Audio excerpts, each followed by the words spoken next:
अस्सलाम। वालेकुम अस्सलाम। वालेकुम अस्सलाम। क्या नाम है आपका? यशफा। आपका? कशफ। आप ट्विंस हैं? जी। आप इनकी मामा हैं? जी ये दोनों में कैसे पहचान करते हैं आप? हो जाती है पहचान। कैसे हो जाती है? फर्क है, फर्क है? दोनों में क्या डिफरेंट है? ये जरा होशियार है, ये जरा वो मासूम सी है। अरे हमेशा जो युवा होते हैं वो एक होशियार होता है, एक मासूम होता है। यही तो बोल रही हूँ, ये ज्यादा होशियार है, ये जरा भोली भोली सी है। स्टूडेंट है कॉलेज लाइफ के? नहीं। कौन से? लाइफ है। कौन सी क्लास में? 10 क्लास। 10 क्लास में। अच्छा, कभी ऐसा हुआ है कि शरारत उसने की हो तो पिटाई आपकी होगी हो? हुआ है? कितनी बार ऐसे हुआ है? 2-3 दफा हुआ है। 2-3 बार ऐसे हुआ है। क्या हुआ, कोई ऐसा किस्सा में सुनाइए।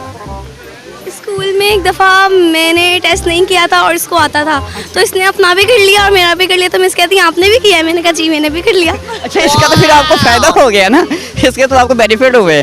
अच्छा, आपस में क्या मोहब्बत है कि या झगड़ा वगैरह करते हैं? मोहब्बत भी है, झगड़ा भी है। झगड़ा किन बातों पे होता है? ज़्यादातर जब इसको कोई डांटता है तो फिर मैं बोलती हूँ क्यों डांटा। मामा फिर कहती है कि क्यों, तुम्हें जब कोई आता है तो तुम्हें दुख होता है, इसको नहीं होता। आपको नहीं दुख होता? होता है, क्यों नहीं होता। क्या आप अपनी बहन की एक अच्छी आदत बताएं हमें। अच्छी आदत है कि ये बहुत अच्छी राजदार है। अच्छा, तो इसकी एक बुरी आदत बताएं। बुरी आदत है रोना बहुत जल्दी आता है। हाँ, रोना बहुत जल्दी क्यों आता रोना क्यों जल्दी आता है, किन बातों पे आता है? है। उसके हर बात दिल पे ले लेती है और फजूल में रोना आ जाता है। वो मासूम है ना, इसलिए जो मासूम लोग होते हैं वो साफ दिल के होते हैं तो उनको रोना जल्दी आ जाता है। आप इनकी एक बुरी आदत बताएं। इनकी बुरी आदत कोई भी नहीं है, सब बहुत अच्छी है। एक आदत तो होती है कि जिसमें आप कहें कि यार ये इसको चेंज करनी चाहिए। ये जिद में आ जाती ये जिद में आ जाती है और बहुत फजूल बातें करती है। और इसकी एक अच्छी आदत क्या है? ये भी अच्छी राजदार है। ये भी अच्छी राजदार है। अच्छा, आज का हमारा एक सवाल है कि कायद आज़म 25 दिसंबर को पैदा हुए थे, 26 दिसंबर को क्या हुआ था? 26 दिसंबर 25 दिसंबर को पैदा हुए थे, तो 26 दिसंबर को नो आइडिया। कोई गेस लगा लें। एक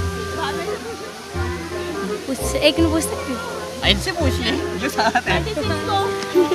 आप बताएं आंटी, आपको क्या लगता है? अच्छा, कुछ भी नहीं हुआ था। नहीं हुआ था। क्या हुआ था? कोई तारीख ही दे। देखे ना, 25 दिसंबर को वो पैदा हुए थे तो 26 दिसंबर को वो 2 दिन के हो गए थे बस। अच्छा, ये बताएं कि अगर आपको अभी 10 लाख रुपया मिल गया तो आप उसके क्या करेंगे? क्या करेंगे? अपने माँ बाबा को उम्रा करवाएंगे। माशाल्लाह। और आप? सेम। कोई पर्सनल विश है कि यही है बस? नहीं, यही है। मामा बाबा को उम्रा करवाएंगी? चले बहुत